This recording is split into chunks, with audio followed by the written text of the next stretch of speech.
Mind stopped is God.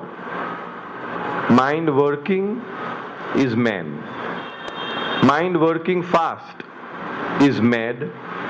Mind slowed down is must. Avatar Meher Baba Ki Jai. With Baba's grace, we are starting a new book from today. This book is quite unique in many ways. One is that it is written by the source of truth, by God Himself. And He has, I would say, made an attempt to convey as God as well as man certain aspects of, you can say, metaphysics, to make us understand that which I believe is ununderstandable. So there is an attempt. It is unique. This is again, okay, before I start, I would like to say that whatever we would discuss here or read here, again, as usual, would be our interpretation of what is. So, as I always say, it is not the truth, it could be a part of the truth, but it's again a meaning, giving of meaning or an interpretation. The other aspect of this book is, which I liked, is that there are quite a few mistakes. There are quite a few alterations. There are quite a few, you can say changes, scratching and all that, which to me makes me feel, that God is not somebody remote, somebody out of the world kind of thing, that He is like us, with us, although He is perfection personified. The book is written as God-man, as God in human form, and so He is working within the limitations and within the laws of mankind, you can say. This is how I felt. This brings us very close to God, that God is not somebody sitting high up in the sky. So we will go very casually, very easy. There is no time limit. The beauty of this is in English. There is something with Soumya in Hindi, so we can read the Hindi aspects also, and there is something in Marathi. So we are in no great hurry to finish the book. We will try to, as much as possible, absorb it and understand it from various languages point of view, so that if we have missed out something in English, some word, at least in Marathi we know what it means, or in Hindi we can get a better understanding of Baba's writings. Alright, so now we begin with a brief summary of this, although it is not a part and parcel of our book, but that will give a better understanding to what we are reading. And as I said, we'll go at our own pace and try to savor it and enjoy it and let it seep into our system as to what Baba is trying to say. And as usual, hopefully try and see how much of it we can apply it to our day-to-day living. In God's hand. This book is a facsimile of 39 pages of manuscript in beloved Baba's handwriting. So, question answer. How many pages? 39. In beloved Baba's handwriting. Every effort has been made to reproduce the original manuscript as far as practicable in page size. That means the size which is here is exactly as the size, page size, color of the pencil graphite, color of the notebook sheets and other particulars. Besides the philosophy and metaphysics, the sheer visual impact of Godman's own handwriting and the feeling of His immediate presence that the manuscript conveys makes it a unique book. This book was released in the year 2000. The subject of the book is the ultimate question of metaphysics, that is, transcending physical matter or law of nature. What is the subject matter of the book? Ultimately, it is all, everybody is trying to get an answer to that. What is? What is the relation between God, who is real, and the creation, which is apparent? It seems real, but actually it is apparent. And what God, in the states of ignorance, then of course these terms will keep coming. Unnatural darkness, mind, and unnatural light, body, must bring to pass is the complete cessation of all activities of the mind. In other words, when we come to natural light, natural darkness, and unnatural light will come, because everything revolves around that. It's like a formula, and once we are strong on that, then whatever Baba is writing we'll be able to relate to, otherwise we might get lost on the way.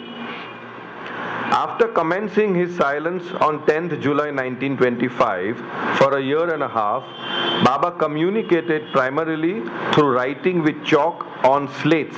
We know that immediately after silence, he had a bunch of slates which he would carry and he would write with chalk. You know, that lead thing we used to call chalk. And then he would write and keep it on one side, and somebody would be erasing it, and then again it would be circulated. On 1st January 1927, he gave up writing altogether. In my understanding, it is 2nd January, because 1st January he did write a message, and then from next day onwards he stopped writing, except for signing his name. So wherever it was necessary, he signed his name or put his initials, and that he put on several documents and several papers. It was during this period between 10th of July 1925 and 1st January 1927 that with his own hand he wrote the book. We call it the book, which Baba later referred to as his most important and comprehensive exposition on spirituality. That the book is still not brought out in public.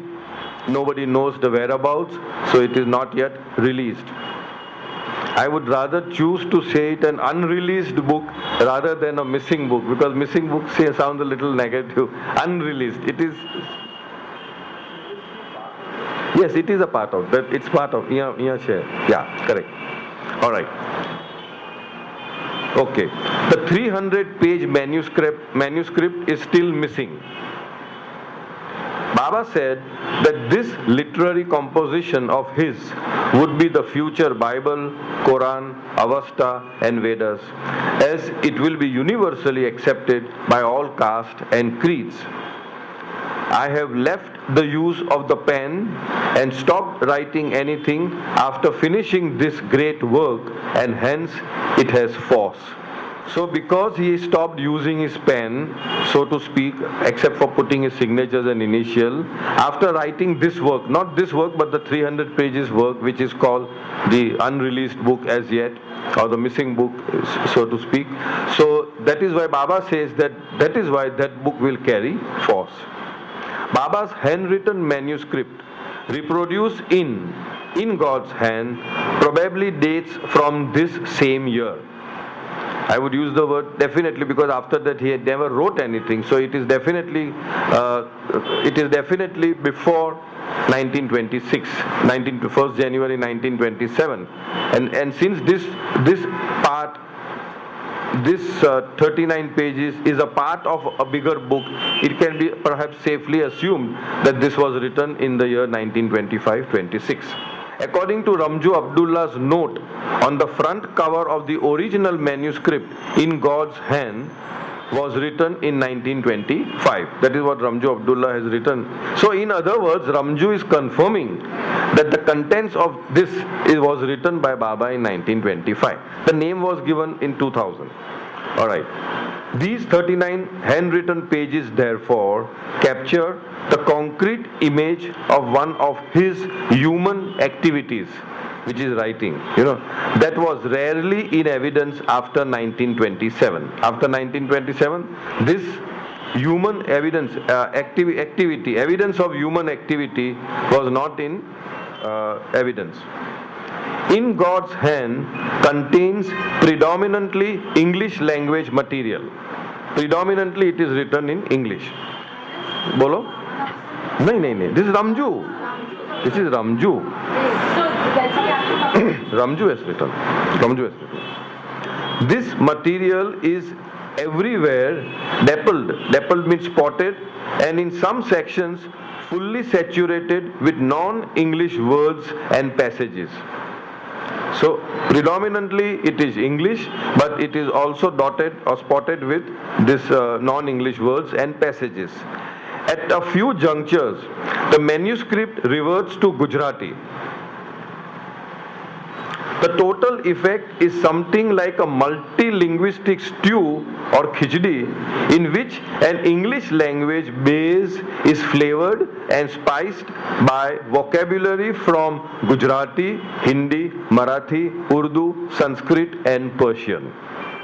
So the base is English, and the menu khichdi was spiced with all these things in order to give more import or more meaning to what he is trying to convey. So these are the languages used.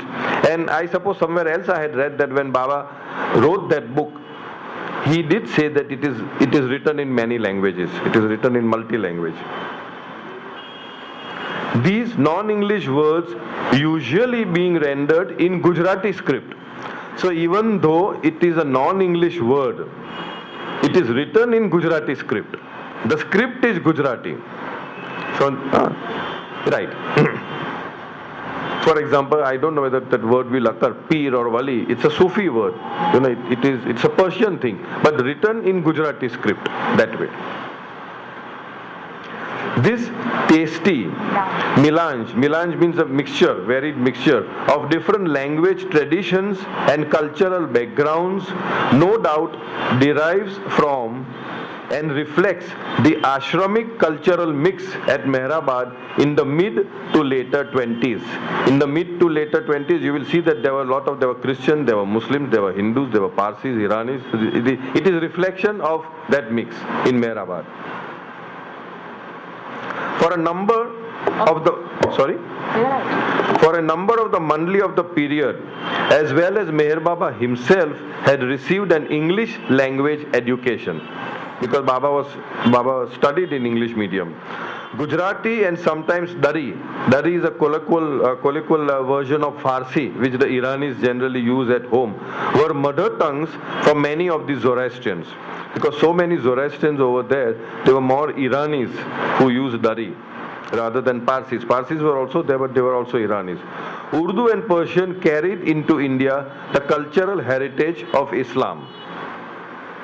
Hindi, predominant in North India, was widely spoken in the central Deccan Plateau also. Marathi prevailed in the vicinity of Ahmednagar and Maharashtra, and so came into use in the course of interactions with local populace. So this is how all the languages were used. Now, surfacing of the manuscript. How did this manuscript surface?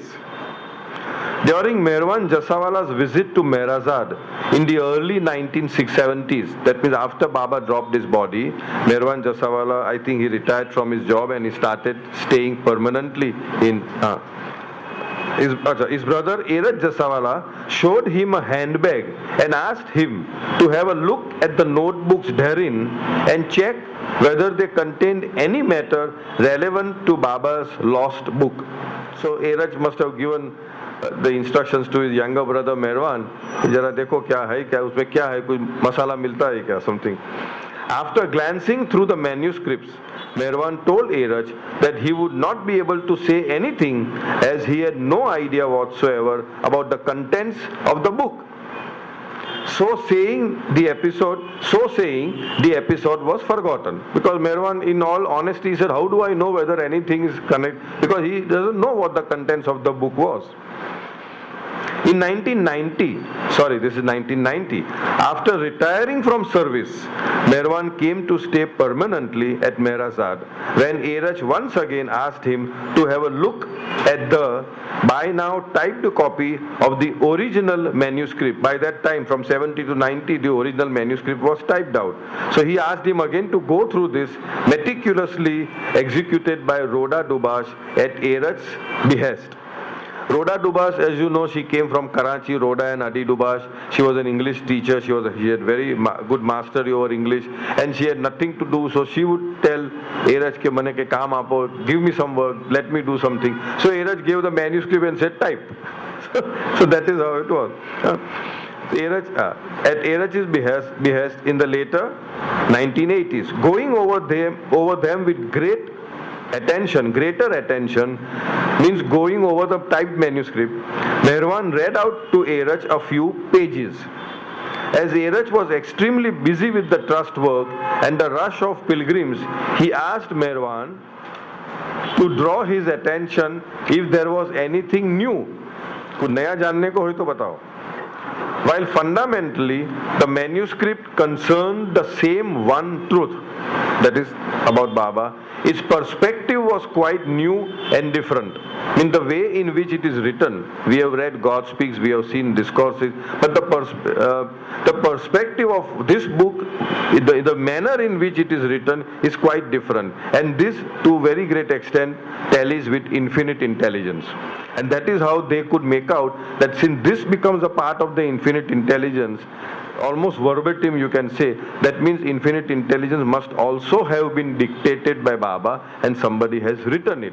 Because there is no, I would say in legal term, conclusive evidence that infinite intelligence is authored by Baba, but through all these evidences one can say that yes, infinite intelligence is Baba's. Airaj said he would see it later. So Meherwan simply said that fundamentally it means the same thing, but it is written in a very different way. Finally, sometime in June 1998, Meherwan reminded Airaj about the manuscript work to be looked into.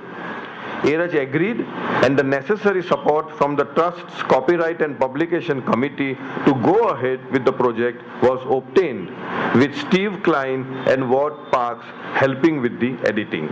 So this is how it happened in 1998.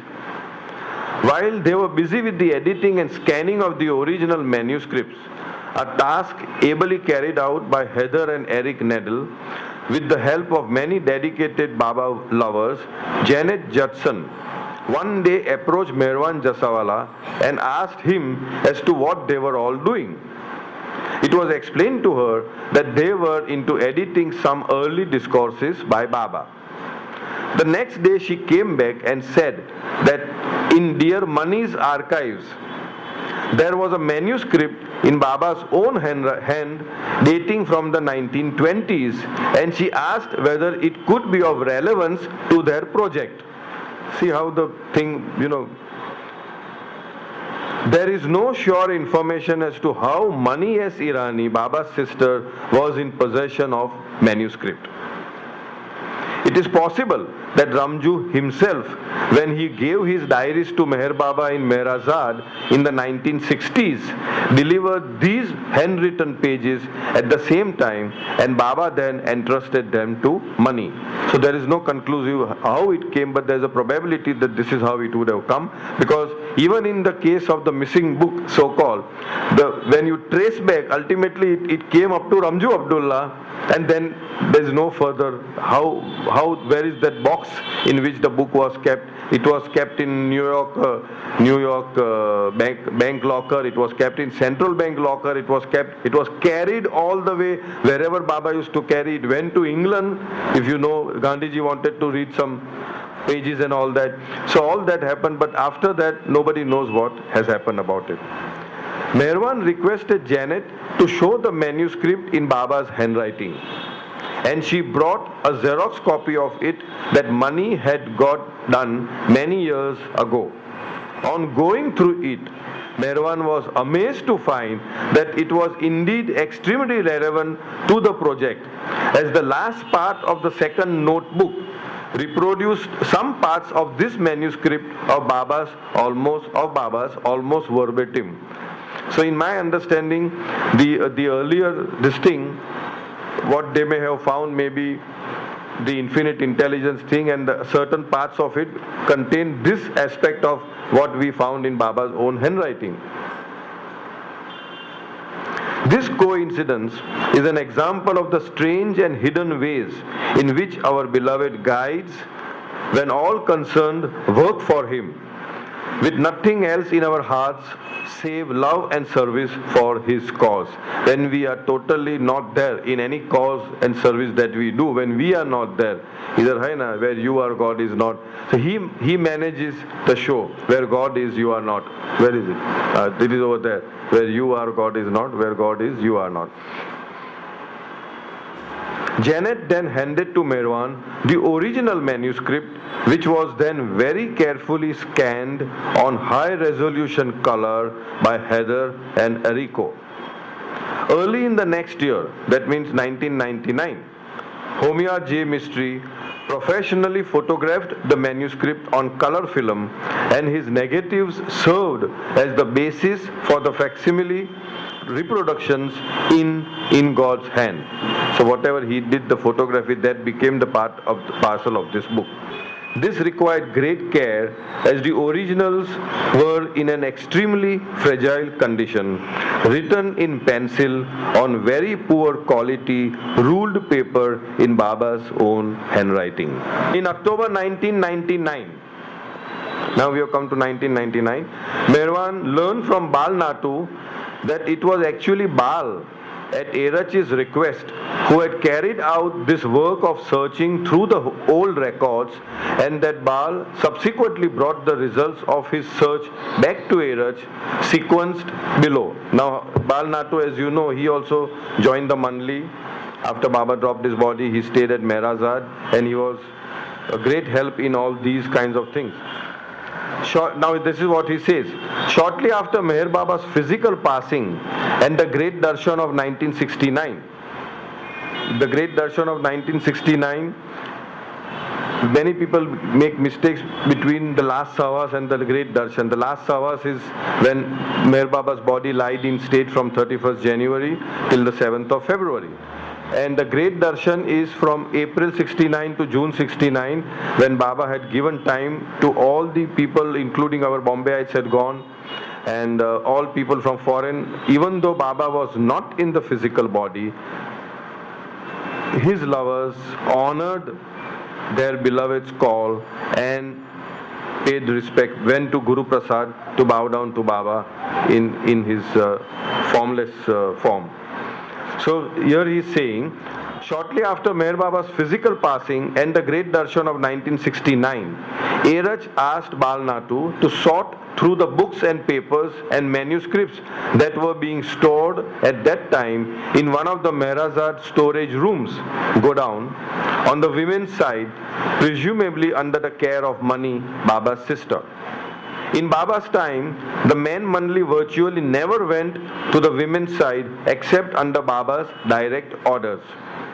In the course of this work, Bal came across an assortment of old papers which Merwan describes thus: 2 handwritten, full-scape, hardcover ruled notebooks, 1 hardcover volume of typed pages neatly bound with label embossed on it as Tiffin Lectures Gleanings. Gleanings means ideas that have been gathered and amassed over a period of time, especially when they form a collection of comprehensive whole. So he found that kind of a bound volume from Sri Meher Baba's own. It was written Gleanings, and it was written from Meher Baba's own. It was bound and a packet containing loose typed sheets. Loose means it was unbound. The esoteric and metaphysical subject matter in the 2 handwritten volumes that Bal had found and their appearance of age both reinforced the possibility that they were related to the book in some way. The handwriting was not Baba's, so they could not themselves be the book original manuscript. The 155 leaves of Notebook 1 and 210 leaves in Notebook 2 form the material of the book Infinite Intelligence, which we all know, edited for publication in the year 2005 under the auspices of the Avatar Meher Baba Perpetual Public Charitable Trust, Ahmednagar. Now if you read in Infinite Intelligence, there is a chapter in God's hand. You see, so, and when they more or less similar. So that is the reason why they are assuming that since this has Baba's handwriting, this is in Infinite Intelligence, and Infinite Intelligence has much more than this, so there is a probability that the others were also given by Baba directly. That's how the conclusion was made. So now this being over, we'll start with the book, and we will take this as the standard book in a sense, because certain things are here which may not be here, and then if possible we will even do a little Hindi reading, so that wherever we have lost on certain things, we can always catch up on it. All right. Now this is it's okay. This is also the starting, which much of it is also there what I already read. Sometime around 1925, Avatar Meher Baba wrote out in pencil on an inexpensive note paper 39 pages of explanations on spirituality. I think it is not there in the other, on spirituality. Recently come to light, these handwritten pages record basic truths about God and illusion, light and darkness, the dream of creation and the awakening to self. Themes at the core of all of Baba's spiritual explanations in later works. So all this has already been explained in later works. Maybe Baba has refined it in a way that can be understood more easily, and that is how the God speaks and the discourses and the beams and things came about. Maybe. The pages give a vivid picture of Meher Baba's dynamic personality in his early years. When you just see the pictures, it gives you an idea or an impression about Baba's personality during that time. His quicksilver energy and vitality. As you always know, Baba, quicksilver means, what is it called? What is it? Paro, we call it mercury.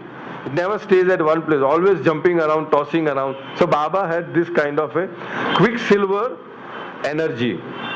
And we have seen it all through, even during the end days of Baba, on his physical ministry on earth. We have seen as late as in 1967, when Louis Van Gassier came and filmed. If you see that film, Beyond Words, the film producer, he's asking question. He's not even completed. Baba is jumping. I'll tell you. I'm telling you. Means now you stop. I know what you're going to say. I'm going to say now. And then so that kind of is quicksilver vitality, quicksilver energy and vitality. His fluid changes of mood and style. From the writing also you will see that he is very fluid, and he changes his mood and style so frequently and so easily. You see, am I making sense? That many times people would, in later Baba doesn't seem to know his own mind. He's going to from X to Y, and in between, after second stop, third stop, he will say, no, now we'll get down and go here, and then now we'll not do this. But he keeps on changing. But obviously there is a lot of whatever it is. It's not that he's just doing it randomly. Even in that randomness, there is some kind of a order. His fluid changes of mood and style, his astonishing creativity. The manuscript is all the more precious because from 1927, as we said, 1st January was his last message, until he passed away in 1969, Meher Baba stopped writing altogether except for signing his name. He stopped writing altogether. In this edition, prepared by the Avatar Meher Baba Perpetual Public Charitable Trust, the manuscript pages have been presented in facsimile, in full color and actual size, so that the remarkable beauty of the original manuscript may be enjoyed by a wide public. For readers who would like to study the content of Baba's explanations more closely, the facsimile is followed by a supplement containing a printed text of the pages, translations of non-English words, footnotes and textual aids. So when we are reading this, we may have to go straight on to those pages for a simple reason that just reading this we may not be able to understand. Whereas at the back of it they have reproduced the whole thing, they have given meanings, they have given certain footnotes, they have given certain non-English words glossary. illuminating in its contents, visual impact, and evocation of Meher Baba's early personality. Evocation is recalling strong images. When you read it, especially the original pages, you can get the taste of his personality also. In God's hand opens a window on an event unprecedented in mankind's recorded history. In recorded history of mankind, we do not have the authentic handwriting of the avatar, of the God-man. So this is a unique book in that sense, about God in his own hand. So he, being God, in his own hands, he is explaining about God. So that is the uniqueness of this thing. There are many, during Baba's regime, Baba's ministry, he would send out instructions to so many families individually, that you should do this, you should not do this, and all over a period of time, in which case also he signed each and every page. So Baba's signature is there in very many places, including even in 1955 when God Speaks came about. He signed a certain number of books. He has actually autographed that book, 400 and some pages, I don't know how many. Right. So now we come to the first page. Now this is a photograph that has been selected during that period, 1925. Right? And of course, Baba did say that he liked, this was one of Baba's own, I am in it. Okay, this is the introduction. The manuscript that this book brings to publication represents a unique and remarkable event.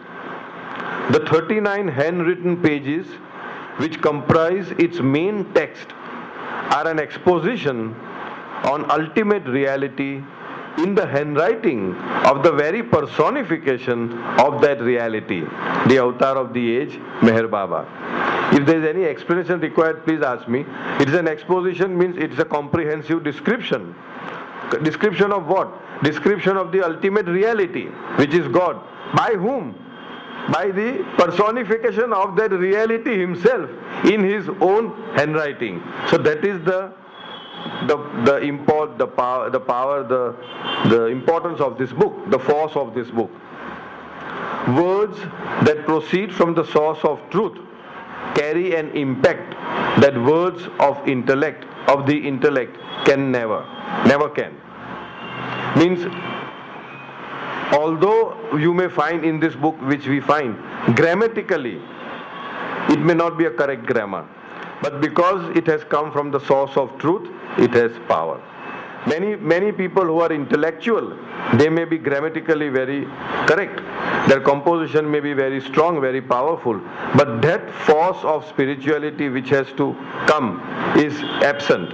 And therefore Baba, in last I think we did in Everything and Nothing, that words that proceed from the source of truth, has real meaning. And when the same words are spoken by somebody else as their own, it loses all its meaning. Words are the same, but when it is spoken by somebody else as their own words, it has no potency, no power. And I remember Don Stevens saying, by the way, Don today went to Baba.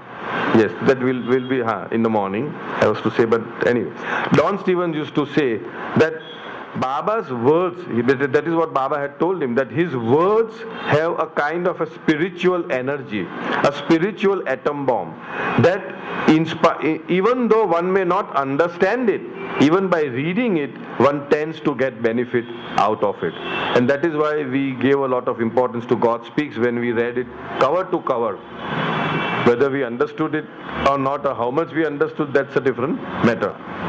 I'll repeat this. Words that proceed from the source of truth carry an impact that words of the intellect never can.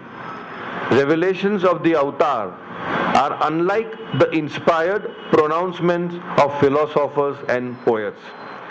Philosophers and poets also write beautifully, no doubt about it. But whatever is revealed, revelation of the avatar, is a totally different matter altogether. What is the meaning of avatar? As Meher Baba explained, avatar means the descent of God in human form. When God becomes man as avatar, Christ, Rasul, he truly becomes man he actually becomes man, which means he allows himself to be limited by the limitations of the humanness. In other words, like, it is not that he won't feel tired or he won't feel hungry or he won't feel sick. He actually becomes, and he takes upon himself all the limitations of a human being. He truly becomes man in the fullest sense of the word, taking upon himself all the limitations of the human mind and body, while at the same time experiencing knowledge, power and bliss of God. The knowledge, power and bliss never goes, because once God realization takes place, it is perennial, it is continuous. But he doesn't make use of it. He doesn't make use of his power. If he makes use of his power, how can he experience helplessness? If he makes use of his anand, which is bliss, how can he suffer? So he doesn't make use of it. Only he says that in avataric periods, he makes use of his knowledge. I think we are, they act it out. Baba had said that while the perfect master acts, the avatar becomes. The avatar actually becomes. For example, an explanation that Baba has given, that when a perfect master is, let's say, showing us that he is sick or he is injured, actually nothing happens to him. But to our eyes, he appears to be sick and suffering and all that. Whereas in actuality, nothing is happening. It was a very beautiful, I'll take just a minute. We were doing beams in Pune. We are doing beams in Pune, where it is some relation to this, where Baba says, that a person on the 6th plane, 5th plane, 4th plane, they appear to us as normal human beings, eating, drinking, sleeping, etc. But actually their consciousness is in that plane and they are doing something totally different. Now the Saumya said it and I liked it very much. We get this, what is known as pilobolus. I don't know if you know pilobolus is that shadow art. Shadow, where you do like this, and shadow art. So the example that was given is that the person who is performing that art is actually doing absolutely different from what is projected on the screen as actually happening. And we see it on the screen and think that that is happening. Whereas actually what is happening is totally different. I like that way of explanation. In the same way, people on those planes are actually doing something else. They are in their own plane, they are in their own consciousness, they are doing something else. But they appear to be eating, drinking, sleeping, walking, talking to us, because they reflect what they are doing in our screen of consciousness. In our screen of consciousness, which is gross. And therefore we see only their gross actions. Making sense? It made a lot of impact on me. It's brilliant. So I think we stop over here. Next Tuesday we'll continue. Avatar Meher Baba Ki Jai.